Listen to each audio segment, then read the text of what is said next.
Non veg నేను ఒక video release చేశాడు.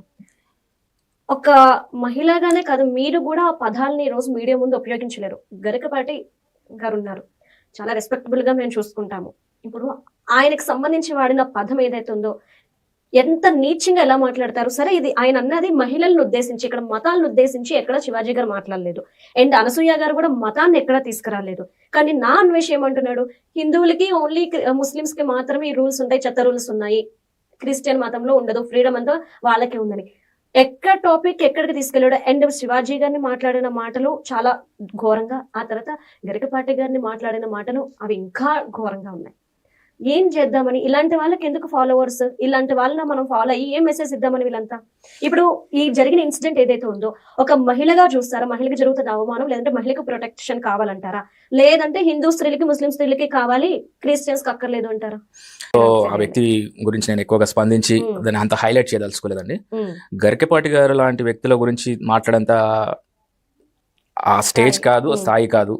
అండ్ దాని తర్వాత ఏంటంటే అతను హిందువా, ముస్లిమా, క్రిస్టియన్, అందుకొరకే నేను ఇందాక చెప్పాను కదండి, ఒక పరాయి దేశం నుంచి వచ్చినటువంటి స్త్రీ మన భారతదేశానికి వచ్చిన తర్వాత మన భారతదేశ యొక్క గౌరవాన్ని, సాంప్రదాయాన్ని కాపాడు.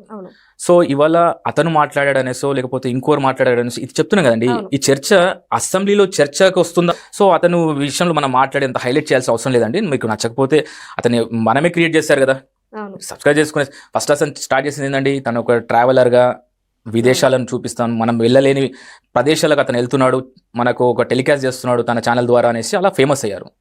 దాని తర్వాత సజ్జనార్ గారి ద్వారా ఈ బెట్టింగ్ యాప్స్ అనేసి అలా ముందుకు వచ్చాడు. సో సమాజంలో ఒక మార్పు తీసుకొస్తున్నాడు అనుకుంటున్నామో, కానీ ఇలాంటి విషయాలలో మాట్లాడేసేసి మంచి మంచి స్థాయిలో ఉన్నటువంటి వ్యక్తులు, మన భారతదేశ గౌరవానికి సూచికైనటువంటి ప్రవచకర్తలను విమర్శించడం ద్వారా అతనికి వచ్చే లాభం ఏంటో నాకు తెలియదు. కానీ చాలా మటుకు ఏంటంటే ఇవాళ హిందూ అయినా, ముస్లిం అయినా, క్రిస్టియన్ అయినా కానీ కూడా అమ్మాయేనండి, అబ్బాయేనండి. సో ఎవరు ఏది ఉన్నా కానీ కూడా మీరు ఫస్ట్ గౌరవించడం అనేది మీ మనసులో నుంచి రావాలి, నోటి మాటల నుంచి కాదు అనుకుంటున్నా. ఇప్పుడు మనం ఏమైనా మాట్లాడడం అనుకోండి, అతనికి ఫాలోవర్స్ ఉన్నారు, మళ్ళీ ఒక నెగిటివ్ కామెంట్, మళ్ళీ ఒక రచ్చ అవుతుంది. ఇదంతా ఎందుకండి?